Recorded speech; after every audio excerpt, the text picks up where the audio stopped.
नमस्ते। बोधि संवाद कार्यक्रममा स्वागत छ।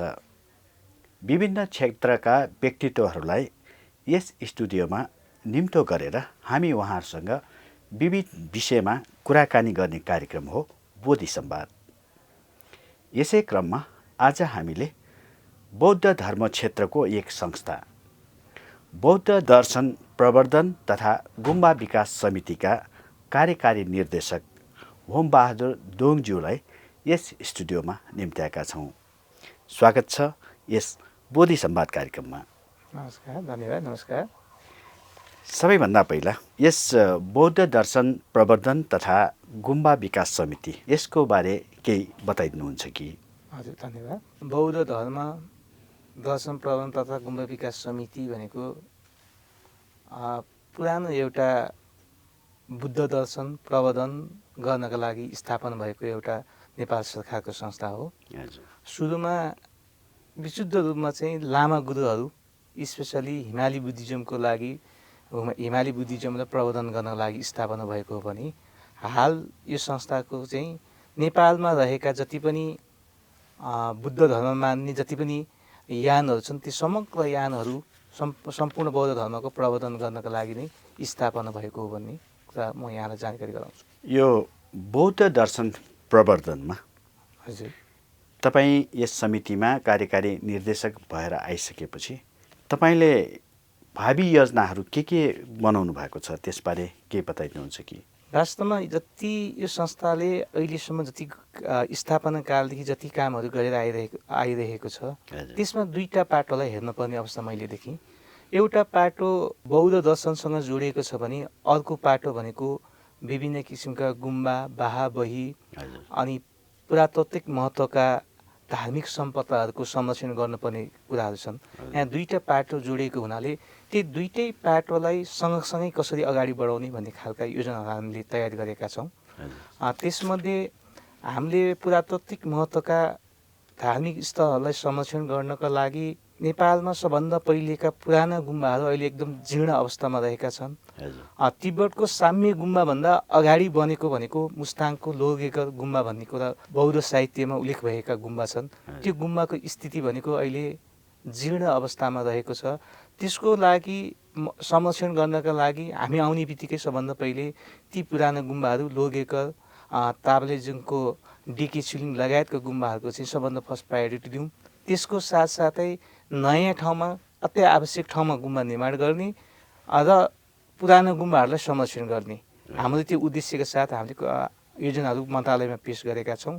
भने भावी दिनमा बौद्ध दर्शनको प्रवर्धन गर्नका लागि जति पनि बौद्ध साहित्यिक ग्रन्थहरू छन् ती ग्रन्थहरू हामीले चाहेर पनि ती ग्रन्थहरूलाई अध्ययन गर्न सक्ने अवस्थामा हामी छैनौँ। किनकि त्यो ग्रन्थ भनेको बुद्ध वचनहरू कि मूल पाली भाषामा छन् कि भोट भाषामा मात्रै लेखिएका छन्। त्यसले गर्दाखेरि सर्वसाधारण जुन देशका कुना काप्चामा रहेका जनमा हामी जस्ता त्यो क्षेत्रमा नलागेका तर बौद्ध मार्गी हौँ भन्नेहरूले चाहेर पनि पढ्न सक्ने अवस्था छैनन्। त्यसको लागि चाहिँ हामी विभिन्न किसिमका ग्रन्थहरू अनुवाद गर्ने क्रममा छौँ। यस वर्ष पनि हामीसँग भएको सीमित स्रोत साधनले पनि हामीले मृत्युपछि गरिने मृत्यु संस्कारको बारेमा जुन भोट भाषामा लेखिएको थियो त्यसमा नेपालीकरण गरेर अनुवाद गर्ने काम सकाएका छौँ। यस्तै खालको प्रोग्रामहरू हामीले गर्दै आएका छौँ। बौद्ध दर्शन प्रवर्धन तथा गुम्बा विकास समिति यसले विगतमा गुम्बा विशेष गरेर हिमालयन बुद्धिज्ममा फोकस भएर काम गरिरहेको देखिएको। अहिलेको तपाईँको कुरा सुन्दाखेरि पनि विशेष गरेर यो लेक साइडको हिमालयन बुद्धिज्मतिर नै अलि बढी ध्यान गएको अनि काठमाडौँको नेवार बुद्धिज्मसँग आधारित महाविहारहरू अनि थेरवादी विहारहरूमा पनि तपाईँहरूको ध्यान कतिको गएको छ? यसमा जानुपर्छ कि पर्दैन? जसरी पहिलो स्थापना कालमा चाहिँ तत्कालीन पञ्चायती व्यवस्थामा जुन दरबारकै इन्ट्रेस्ट भएर लामा गुरुहरूसँग जोडिएर जुन स्थापना भएको संस्था हो त्यो बेलामा पछि विभिन्न किसिमले यसलाई परिमार्जित हुँदै अहिलेको जुन गठन आदेश 2075 चाहिँ सम्पूर्ण बुद्धिज्मको मुख्य सिद्धान्त दर्शन एउटै हो।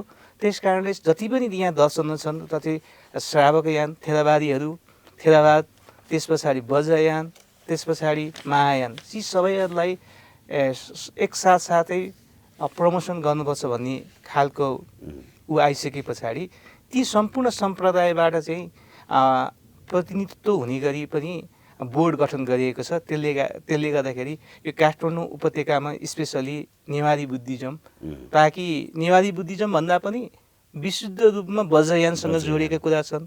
वास्तवमा नेपालको सन्दर्भमा भन्ने हो भने मैले बुझेसम्मको, म कति सही कति गलत त्यसमा चाहिँ तपाईँहरूले नि छुट्याउनु होला। अहिलेसम्म नेपालकै साँच्चै विशुद्ध आफ्नैपन भएको बुद्धिज्म भनेको नेवारी बुद्धिज्म हो। किनकि नेवार बुद्धिज्ममा चाहिँ टिपिकली संस्कृत साहित्यसँग, संस्कृत ग्रन्थहरूबाट अनुसरण गरेर जुन यहाँ धार्मिक पाठहरू गरिन्छ त्यो भनेको विश्वमै एकमात्र संस्कृत ग्रन्थ अनुसार अनुसरण गरेर गरिने बुद्धिज्म चाहिँ नेवारी बुद्धिज्म जस्तो मलाई लाग्दछ। जस्तै हेर्नुहोस्, यहाँ अहिले जति चाइनामा गएपछि चाइनिज बुद्धिज्म, तिब्बतमा गएपछि तिब्बती बुद्धिज्म, आफ्नै किसिमका लिपिहरूमा त्यस्तो गरेको छ भने नेपालको चाहिँ संस्कृत साहित्यसँग, संस्कृत ग्रन्थसँग, ती ग्रन्थमा भएका अनुसरण गरेर जुन प्र्याक्टिस अभ्यास गरिएको छ, त्यसले गर्दाखेरि नेपालको मौलिक बुद्धिज्मको जुन मौलिक बुद्धिज्म छ त्यो चाहिँ नेवारी बुद्धिज्मले नै उ गरेको हो कि जस्तो मलाई लाग्दछ। तपाईँको यो बौद्ध दर्शन प्रवर्धन तथा गुम्बा विकास समितिले यसलाई अझ प्रमोट गर्नको लागि अब के कस्तो भूमिका खेल्ने योजना रहेको छ? यसको लागि हामीले अब जति पनि बौद्ध दर्शन प्रबन्धन तथा गुम्बा विकास समितिले एउटा सीमित स्रोत र साधनले मात्रै गर्न सकिँदैन। त्यसै गरी नेपाल सरकार शिक्षा मन्त्रालयमा हामीले योभन्दा अगाडिका चाहिँ अब स्कुल लेभलमा पनि बुद्ध दर्शन सम्बन्धी पठन पाठन भयो भने पठन पाठन हुनुपर्छ भन्ने जुन माग रहेको थियो, त्यो बमोजिम चाहिँ अहिले 10 क्लाससम्म चाहिँ बुद्धिज्मको पढाइ हुने र राज्यको मूल शिक्षामा चाहिँ समायोजन भइसकेको अवस्था छ। यति भइसके पछाडि बुद्ध दर्शनले विकासको गति लिन्छ भन्ने मैले आशा लिएको छु। यो हाम्रो औपचारिक शिक्षाको कुरा भयो। औपचारिक शिक्षा अन्तर्गत बौद्ध शिक्षालाई चाहिँ पाठ्यक्रमको रूपमा विकास गर्ने कुरा भइरहेको छ। यसमा बौद्ध दर्शन प्रवर्धन समिति तथा गुम्बा विकास समितिको भूमिका के कस्तो किसिमको रहेको छ, यसबारे पनि केही बताइदिनुहोस्। मैले अघि नै भने त हजुरलाई, जसै गरी अहिले 10 क्लाससम्म चाहिँ पाठ्यक्रम तथा पाठ्यक्रम विकास केन्द्रबाट एप्रुभ गरिसक्यौँ। यति गराउनुको लागि पनि गुम्बा विकास समिति र यहाँ बौद्ध दर्शनसँग जोडिएका जस्तै नेपाल बौद्ध महासङ्घहरूसँग मिलेर नै हामीले गरेको हौँ। त्यो अनुसारले चाहिँ अहिले 10 क्लाससम्मको किताबहरू एप्रुभ भइसक्यो। धेरै ठाउँमा पढाइ पनि सुरु भइसकेको कारणले गर्दाखेरि यो त औपचारिक रूपमा अब जान्छ बिस्तार बिस्तार भन्ने कुरा छ। एउटा कुरा छ, विभिन्न गुम्बा भयो, विभिन्न महाविहार भयो, विभिन्न विहारहरू, त्यहाँ आफ्नै किसिमको शिक्षा अनि र दीक्षा पनि दिइन्छ, तर यसलाई औपचारिक शिक्षाको मान्यता दिइँदैन। यस्तो शिक्षालाई औपचारिक शिक्षाको मान्यता दिनुपर्छ कि पर्दैन, तपाईँको विचारमा के लाग्छ? यसको लागि चाहिँ बौद्ध दर्शनको पाटोबाट दृष्टिकोणबाट हेर्ने हो भने यो दिनुपर्छ। किनकि हामीले पनि अहिले कुनै पनि गुम्बा विहारहरूको प्रमुख व्यक्तित्व भएर बस्नका लागि सर्टेन त्यहाँ धार्मिक हिसाबले त्यहाँ अध्ययन गरिएका र निश्चित मापदण्ड पुरा गरेको व्यक्तिले मात्रै नियुक्ति गर्नुपर्छ भन्ने हामीले प्रावधान पनि राखेका छौँ। यो वास्तवमा भन्यो भने यो बुद्ध दर्शनको प्रमोसन गर्नका लागि जस्तै एकाडेमिक पार्ट मात्रै भएर नहुने रहेछ, त्यसमा धार्मिक हिसाबले पनि जानुपर्ने। अहिले यहाँ अलिकति अप्ठ्यारो भनेको धार्मिक लामाहरूको अध्ययन एकतिर छ र एकाडेमिक हाम्रो जुन कोर्सहरूको अध्ययन फरक हुने रहेछ। ती दुवैलाई एकै ठाउँमा ल्याएर गर्न सक्यो भने अझ राम्रो हुन्छ भन्ने मैले बुझेको छु। सरकारी जागिरदेखि लिएर विभिन्न कार्य गर्नु पर्दाखेरि हामीलाई औपचारिक शिक्षाको चाहिँ सर्टिफिकेट मागिन्छ, प्रमाण मागिन्छ होइन? त्यति बेला यो गुम्बाले दिएको कुनै पनि मतलब विहारले दिएको अथवा महाविहारले दिएको दीक्षा र शिक्षाहरूको सर्टिफिकेटलाई नेपाल सरकार अथवा अन्त कतै त्यसको मान्यता दिने किसिमको व्यवस्था देखिँदैन। त्यस्तो किसिमको शिक्षालाई मान्यता दिलाउनको लागि तपाईँहरूले के कस्तो किसिमको भूमिका खेल्न सक्नुहुन्छ अथवा खेलिराख्नु भएको छ त्यसबारे के बताइदिनुहुन्छ कि? योभन्दा पहिले यस्तो कसै मान्यता दिइरहेको अवस्था छैन। यस्तो खालको मान्यता नभइसके पछाडि कतिपय व्यक्तिहरू भनौँ न हामीहरूको पनि बालबच्चा भनौँ हामीभन्दा अगाडिको अग्रजहरू गुम्बा शिक्षा बिहा शिक्षामा उहाँहरू पोख्त हुनुहुन्छ। तर पनि यहाँको चाहिँ औपचारिक शिक्षा नभएको कारणले गर्दाखेरि उहाँहरूलाई बाहिरी कुनै पनि कारणवश उहाँहरूले लामा बन्न सक्नु भएन अथवा भिक्षु बन्नु सक्नु भएन। पहिले जुन उद्देश्यको साथ गएको कुराहरू ब्रेक हुनसक्छ नि, अन्जानमै त्यस्तो गएको चिजहरू। त्यही कारणले त्यहाँबाट उहाँहरू बाहिर निस्किसके पछाडि शिक्षाको कारणले उहाँहरूको कुनै पनि ठाउँमा चाहिँ प्रवेश गर्नबाट चाहिँ वञ्चित हुनु परेको अवस्था छ।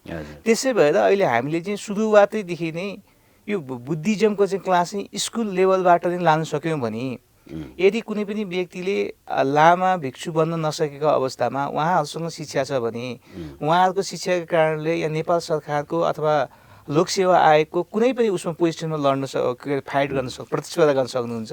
त्यो प्रतिस्पर्धा गरिसकेपछि उहाँले नाम निकाल्नु होला। जस्तै निजामती कर्मचारीको उहाँहरू सचिव जस्तै मुख्य सचिव बन्नु सक्नु होला। त्यस पछाडि उहाँहरूले निश्चित समयसम्म त बुद्धिज्म अध्ययन गर्नुभएको छ। केही पाठ भाग मात्रै उहाँले एप्लाई गर्ने हो भने यसको चाहिँ धेरै राम्रो असर देखिन्छ जस्तो मलाई लाग्छ। भनेको मतलब यो बुद्धिज्म सम्बन्धी ज्ञान त हुने भयो, तर औपचारिक शिक्षा नपाउनाको कारण सरकारी मान्यता नहुनाको कारण चाहिँ विभिन्न जागिरहरू विभिन्न अवसरहरूबाट वञ्चित हुनु परेको अवस्था छ। यस्तो आउन नदिनको लागि बौद्ध दर्शन तथा गुम्बा विकास समितिले के कस्तो किसिमको भूमिका खेल्न सक्छ त्यो बारे अलि स्पष्ट बुझ्नु। त्यो कुरा देखिसके पछाडि जस्तै उहाँको शिक्षालाई नै यतापट्टि औपचारिक शिक्षासँग समायोजन अथवा इक्विभ्यालेन्ट गर्ने कुरामा चाहिँ अहिलेसम्म हामीले त्यसको बारेमा कुरा उठाएको सकेका छैनौँ। त्यस कारणले यस्तो देखिसके पछाडि त्यसबाट अब आउने भावी पिँढीलाई चाहिँ त्यस्तो खालबाट चाहिँ हुन नपरोस्, ब्याग हुन नपरोस् भन्नको लागि सुरुवाती स्टेजदेखि चाहिँ नै बुद्ध सम्बन्धी बौद्ध दर्शन अध्ययन सम्बन्धी क्लासहरू हुनुपर्छ भनेर नि हामीले यतापट्टि जोड दियौँ हामीले। किनकि पछि आउनेहरूले वञ्चित हुन नपरोस् शिक्षाको कारणले भन्ने हिसाबले। जुन योभन्दा अगाडि जो लामा भन्नुहोस् जो भिक्षुहरूले जुन गरे त्यसबाट चाहिँ अहिलेसम्म हामीले त्यसबाट सिकेर यतापट्टिको पाठमा चाहिँ बढायौँ अगाडि। उहाँहरूलाई पनि सो सरको चाहिँ ऊ चाहिँ दिनुपर्छ भन्ने कुरा चाहिँ अहिलेसम्म हामीले गरेका छैनौँ, नगरेको। हजुर, यो एउटा चाहिँ अब भनौँ न जुन ज्ञानको तहसम्म पुगेको व्यक्तिहरूलाई चाहिँ औपचारिक शिक्षाको जुन सम्मान नपाउने यो दुःखको कुरा छ।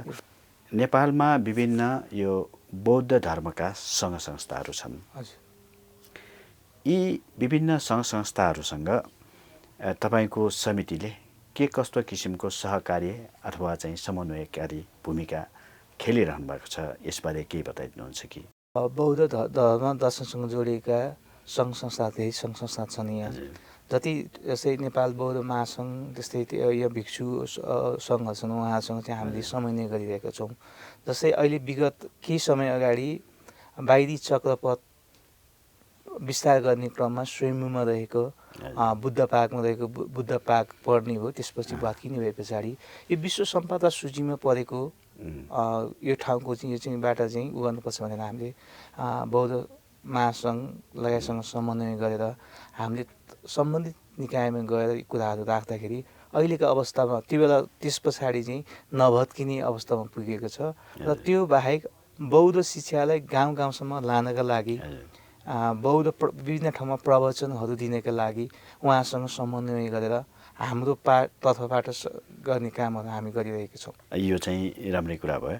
यसरी समन्वय गरेर अहिलेसम्म आएको राम्रा नतिजाहरूको विषयमा केही बताइदिनुहुन्छ कि? केही कुराहरू अहिले जस्तै बौद्ध दर्शन प्रवर्धनको सवालमा जुन समन्वयकारी भूमिका समन्वय गरेर गर्दाखेरि गाउँ गाउँमा जस्तै हाम्रै अफिसको कुरा गर्नुहुन्छ भने हामी सीमित कर्मचारी र सीमित उसले हामी नीति मात्रै बनाएर बस्ने अवस्था।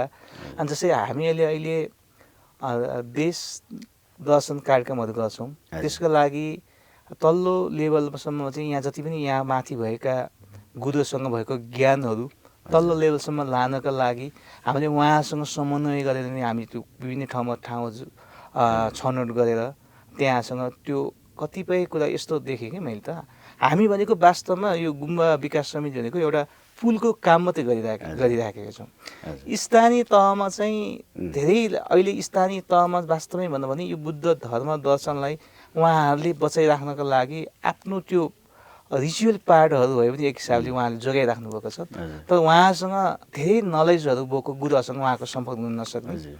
यहाँ केन्द्रमा चाहिँ ठुलो ठुलो गुम्बा बिहारहरूमा चाहिँ एकदम ज्ञानसँग पोख्त हुनुभएका गुरुहरू चाहिँ यहाँ रहिरहने उहाँहरू तल पुग्न नसकिने, तलको उहाँ माथि आउन नसकिने। त्यही कारणले हामीले पुलको काम गरेर ठुलो ठुलो धर्मगुरुहरूलाई चाहिँ हामीले समन्वय गरेर त्यो ठाउँसम्म लगेर उहाँसँग भएको ज्ञानहरू स्थानीय तहसम्म पुर्याउने कामहरू हामीले गरेका छौँ। त्यसको राम्रो नतिजाहरू पनि आइरहेको छ। हजुर, यो चाहिँ धेरै सकारात्मक कुरा हो। तपाईँले भनिहाल्नुभयो लामा देश दर्शन कार्यक्रमको कुरो। यो लामा देश दर्शन कार्यक्रम भनेर सप्ताहव्यापी अथवा त्योभन्दा बढी समय नेपालका विभिन्न बौद्ध तीर्थस्थलहरूको भ्रमण गर्ने प्रचलन रहेको देखिन्छ। यसको बारेमा केही बताइदिनुहुन्छ कि? यो चाहिँ विगत स्थापनाको कालदेखि नै लामा देश दर्शन कार्यक्रम भनेर जुन सञ्चालन गर्दै आइरहेको थियो, यसको चाहिँ धेरै राम्रो कुराहरू यसबाट चाहिँ आउटपुट हुन आएको थियो कि आउँदै रहेछ। किन भन्दाखेरि हामीहरूले विभिन्न किसिमको धार्मिक स्थलहरूको भ्रमण गर्दाखेरि त्यहाँकोमा चलिरहेको जुन बौद्ध धर्मको अभ्यासहरूमा, बौद्ध धर्म भने यस्तो खालको धर्म हो जहाँ कि ठाउँ अनुसारले विभिन्न किसिमको ठाउँमा फरक फरक हिसाबले अभ्यास पनि भइरहेको हुन्छन्। त्यो अभ्यासहरूबाट धेरै कुराहरू सिक्ने अवसर पनि पाउने रहेछन्। त्यो एकदम राम्रो प्रोग्राम थियो। तर यो पटक चाहिँ कोभिड-19 कारणले गर्दाखेरि यो खालको प्रोग्राम को बजेट काटिएको छ। यसको लागि चाहिँ अब त कोभिडको पनि करिब करिब सहजीकरण जस्तै एक हिसाबले सहज अवस्थामा आइपुगिसकेका छौँ। त्यसको कारणले गर्दाखेरि यो एकदम राम्रो प्रोग्राम छ। यो प्रोग्रामलाई निरन्तरता दिनको लागि हामीले मन्त्रालयमा चाहिँ बजेटको लागि माग गरेर पठाएका छौँ। सम्भवतः अहिलेसम्म त्यहाँबाट अहिले कुनै पोजिटिभ कुराहरू आएको छैन, तर पनि सम्भवतः आउँछ होला भन्ने हामी आशावादी छौँ। यस्तै किसिमको बज्रयानी नेवार बुद्धिज्मको महाविहारहरूको भयो, थेरवादी विहारहरूको भयो, उहाँहरूको पनि यस्तै किसिमको देश दर्शन कार्यक्रम, भ्रमण कार्यक्रम राख्न चाहिँ तपाईँहरूको समितिले कस्तो किसिमको सोच बनाइराख्नु भएको छ अहिले? हाम्रो समितिले चाहिँ अहिले जस्तै हजुरले भन्नुभएको जस्तै त्यस्तो खाले सेपरेट चाहिँ होइन। हामीले चाहिँ एकै ठाउँमा जस्तै हरेक यसमा चाहिँ बज्रयानी अथवा थेरावादी सबै गुम्बा बिहारकोलाई हामीले निमन्त्रणा गर्छौँ। त्यस पछाडि एकै ठाउँमा चाहिँ लाने गरेका छौँ। हजुरले भन्नुभएको जस्तै थेरावादीको मात्रै एउटा टिम, यता महायानको एउटा टिम, बज्रयानको एउटा टिम चाहिँ गरेका छैनौँ। त्यो अलिकति असम्भव पनि छैन, किनकि सबभन्दा कुरा के कस्तो रहेछ भने स्रोत साधनमै अल्झिन्छ। सानो बजेटकोमा रहेर काम गर्नुपर्ने भएको हुनाले जस्तै तीर्थस्थलहरू त जुनसुकै यानको पनि जाँदाखेरि त्यहाँबाट हुने कुरा त एउटै नै हो भन्ने हिसाबले हामीले एकमुष्टै रूपमा गरिरहेछौँ। भनेपछि तपाईँहरू ट्रियानलाई एकै ठाउँमा समेटेर चाहिँ लिएर जानुहुन्छ। अर्को कुरा, नेपालमा महत्त्वपूर्ण बौद्ध सम्पदाहरू छन्। हजुर, धेरै बौद्ध सम्पदाहरू ओझेलमा पनि परेका छन्। कतिपय बौद्ध सम्पदाहरू बिग्रेका भत्केको अवस्था पनि छ। त्यस्ता बौद्ध सम्पदाहरूको संरक्षण सम्वर्धन गर्ने, अध्ययन गर्ने अनि त्यसबारे चाहिँ प्रचार प्रसार गर्ने कार्यमा तपाईँको समितिको के कस्तो किसिमको योजना कार्यहरू रहेको छ? त्यसको लागि हामीले जस्तै पुरानो जुन बौद्ध सम्पदाहरूको संरक्षणको लागि जस्तै पुरानो पुरातात्विक महत्त्वको गुम्बाहरू संरक्षणको लागि हामीले जुन हाम्रो नयाँ कार्य समिति आइसकेपछि हाम्रो फर्स्ट टार्गेट अथवा फर्स्ट हुने हाम्रो त्यो भएको थियो। त्यसले गर्दाखेरि अघि मैले हजुरलाई अघि नै जानकारी गएँ, केही पुरानो गुम्बाहरूको चाहिँ जुन संरक्षणको अभावमा एकदम जीर्ण अवस्थामा छन् तिनका लागि बजेटहरू छुट्याउनु पर्छ। त्यसका लागि बजेट थिएन।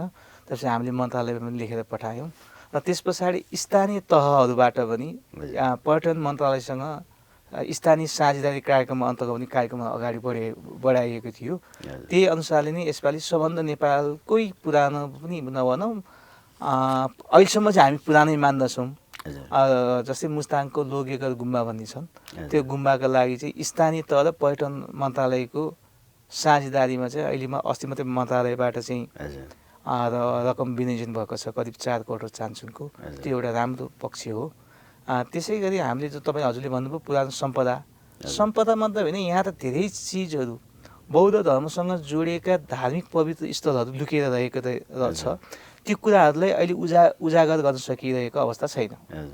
जस्तै हजुरलाई मैले के अवगत गराउँछु भने पद्मसम्भव गुरुले जुन बेयुल, जुन गुप्त निधि जुन लुकाएर राखेको भन्ने क्षेत्र छ, त्यो मध्ये पनि नेपालमा प्रशस्त धेरै ठाउँहरू धार्मिक र बौद्ध दृष्टिकोणबाट एकदम पवित्र स्थलहरू रहेछन्। त्यसलाई अब हामीले बिस्तारै उजागर गर्नुपर्छ, त्यो ठाउँको संरक्षण गर्नुपर्छ भनेर हामीले यो साल चाहिँ हामीले पूर्वको सङ्घसभाको खेम्पालुङ भन्ने बेल क्षेत्रको चाहिँ एउटा सानो वृत्तचित्र बनाउने प्रयत्न गरेका छौँ।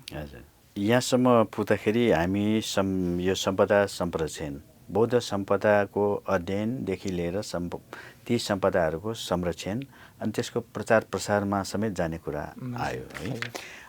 विशेष गरेर योभन्दा अर्को फरक किसिमको बुद्ध धर्मलाई विश्वव्यापी रूपमा प्रचार प्रसार गर्ने कार्यमा तपाईँको समितिले के कस्तो किसिमको योजना र कार्यहरू अगाडि ल्याउने चाहिँ विचार छ?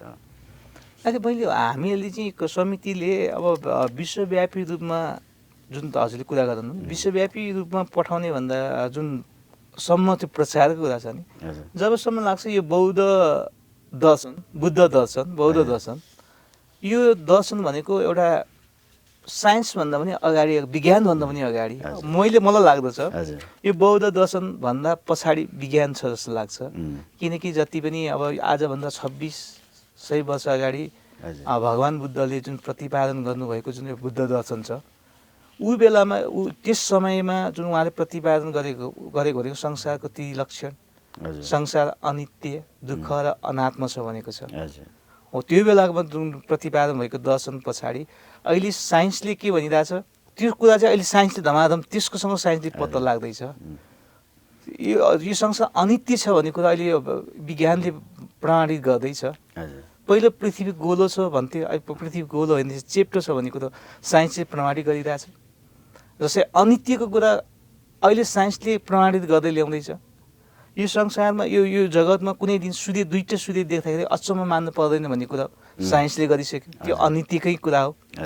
त्यस्तो भएको कुराले यो साइन्सभन्दा पनि मलाई चाहिँ यो बुद्ध दर्शन अझ अगाडि, बुद्ध दर्शनकै आधारमा साइन्सहरूले धेरै ठुलो अनुसन्धान गरिरहेको छ।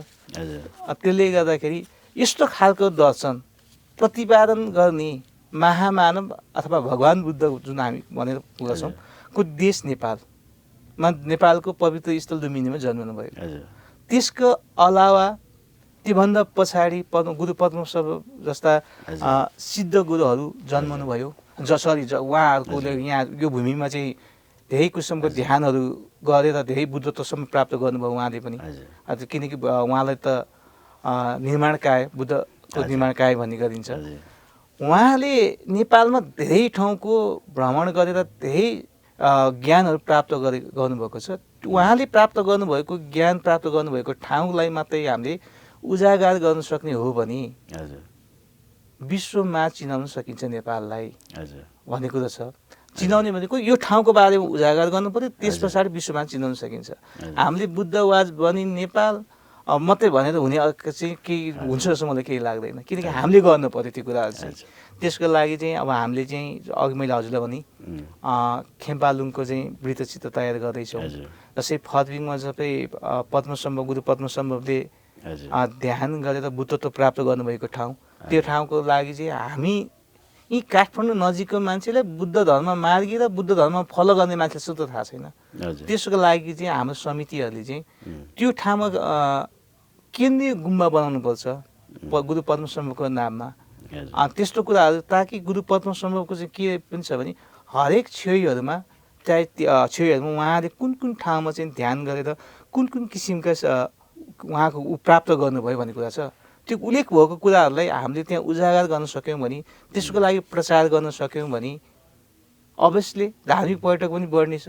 यो देशको आर्थिक उन्नतिको लागि पनि धेरै महत्त्वपूर्ण भूमिका खेल्नेछ भन्ने भएको हुनाले हामीले उहाँले ज्ञान प्राप्त गरेको ठाउँहरूको चाहिँ उजागर गर्दै त्यो ठाउँको पवित्र स्थलको बारेमा चाहिँ उजागर गरेर लाने कुराहरूले हामीले सोचेका छौँ। त्यसको लागि हामी प्लानिङ बनाउँदैछौँ। धेरै राम्रो कुरा भन्नुभयो। यो जुन बौद्ध दर्शन प्रवर्धन तथा गुम्बा विकास समिति, यसलाई सरकारले पर्याप्त बजेट नदिएको कारणले गर्दा धेरै कार्यहरू अगाडि बढ्न नसकेको भन्ने कुरा सुनिन्छ। के छ यसको बारेमा? तपाईँले यस्तो महत्त्वपूर्ण प्रश्न पनि सोध्नुभयो। वास्तवमा यसको बारेमा म आएको धेरै भएको पनि छैन। म जुन असारमा म आइसके पछाडि योभन्दा अगाडि के भएको थियो भन्दा पनि मैले जुन साथसाथै आइसके पछाडि मैले त्यो कार्यक्रमहरू हेरेँ। अब कार्यक्रमहरू हेर्दाखेरि न कार्यक्रम दिन नसकेको कारणले बजेट कम आएको हो कि कार्यक्रम दिएर बजेट नदिएको हो, यसमा चाहिँ म भन्न सक्ने अवस्थामा छैन। अब हाम्रो चाहिँ के छ, बुद्ध दर्शन तथा जस्तै प्राकृतिक धार्मिक सम्पदा, धार्मिक स्थलहरूको संरक्षणको लागि दुईटी किसिमका बजेटिङ हामी गर्छौँ। एउटा पार्ट छ विशुद्ध दर्शनको प्रमोसन, अर्को पार्ट छ धार्मिक सम्पदाको संरक्षण प्लस गुम्बाहरूको निर्माण, नयाँ गुम्बाहरूको निर्माण। कतिपय ठाउँमा अत्यावश्यक गुम्बा निर्माण गर्नुपर्ने अवस्था भएको ठाउँ छ, कतिपय ठाउँमा बिहा। त्यो अनुसारको बजेटिङ हामी यसपालि गर्दैछौँ। त्यो अनुसारको बजेट अनुसार दिएन भने त्यो कुरा हजुरले भन्नुभएको अनुसारले कुरा गर्न मिल्छ। अहिले हामी त्योभन्दा अगाडि त्यस राज्यसँग हामी लबिङ हेरिरहेको छौँ। यस्तो यस्तो चिजहरू भयो भने मात्रै बुद्ध दर्शनको प्रमोसन हुन्छ, यस्तो यस्तो चिज भयो भने धार्मिक सम्पदाको चाहिँ संरक्षण हुन्छ भनेर हामीले यसपालि चाहिँ प्लानिङ साथ बजेट लाँदैछौँ। भने हाम्रो लगेको प्लानिङ अनुसार भएन भने चाहिँ साँच्चै भने राज्यले हेरेन भन्नुहोला, होइन भने राज्यले नहेरेको त कसरी भन्नु। राज्यले नहेरेको भए यो संस्था 2036 सालमा स्थापना हुने थिएन। अनि मलाई लाग्छ कतै यहाँ आउने जुन यहाँ गुम्बामा यहाँ आउने समितिमा आउने साथीभाइले पनि यस्ता खालको प्रोग्राम लान नसकेको हो कि भन्ने कुरा प्रश्न पनि गर्न सकिने ठाउँ छ। अब हामी अहिले ट्रायलमा छौँ, यस पछाडि के हुन्छ त्यसपछि हजुरकै उसमा आएर म भन्नेछु। हजुर, अन्तमा हाम्रो यो बोधी टेलिभिजन हेरिराख्नुभएका दर्शकहरूलाई यो बौद्ध दर्शन प्रवर्धन तथा गुम्बा विकास समितिले बुद्ध धर्मको प्रचार प्रसारको कार्यमा अडिग रहेर अगाडि बढिरहेको छ भन्ने बारेमा केही सन्देश दिनुहुन्छ? मैले यो बोधी टिभीमा यहाँ आउनु जुन आज आउनु त्योभन्दा अगाडि मैले सुरुमा बोधी टिभी धेरै हेर्थेँ। बोधी टिभीको चाहिँ के छ भने त्यो परियति शिक्षा भने जुन क्लास एकदम इफेक्टिभ शिक्षा छ, त्यो त्यसबाट धेरै ज्ञानहरू उपलब्ध प्राप्त गर्न सक्छौँ। त्यस्ता खालका बोधी टिभीले यस्ता खालका प्रोग्रामहरू निरन्तरता पाओस्, यही गर्ने बुद्ध शिक्षाको विकास उत्थानको लागि बोधी टिभीले जुन खालका यस्ता खालका राम्रो प्रोग्रामहरू ल्याएको छ। यो प्रोग्रामले गर्दाखेरि बोधी टिभीले बुद्ध धर्म प्रचार गर्नमा एउटा अभिन्न अङ्गको रूपमा रहनेछ भन्ने चाहिँ मलाई लागेको छ। तपाईँलाई यस स्टुडियोसम्म आएर आजको बोधी संवाद कार्यक्रममा सहभागी भइदिनु भएकोमा हामी कृतज्ञ भई धन्यवाद ज्ञापन गर्दछौँ। ल धन्यवाद सर, तपाईँलाई पनि सबैले। तपाईँले एकदम मलाई यहाँसम्म बोलाउनु भयो, खुसी लाग्यो। अनि जुन बोलाएर जुन आफ्नो कुराहरू राख्न दिनुभएकोमा यो बोधी टिभी परिवारलाई हृदयदेखि धन्यवाद। अहिले हामीले कुराकानी गऱ्यौँ बौद्ध दर्शन प्रवर्धन तथा गुम्बा विकास समितिका कार्यकारी निर्देशक होमबहादुर डोङज्यूसँग। उहाँले यस समितिका विविध कार्यहरूबारे तपाईँहरूलाई जानकारी दिनुभयो। आजको निम्ति बोधी संवाद कार्यक्रमको समय यही सकिएको छ। बोधी संवाद हेरिदिनु भएकोमा तपाईँहरूलाई धन्यवाद। बोधी टेलिभिजन हेर्दै गर्नुहोला। नमस्कार।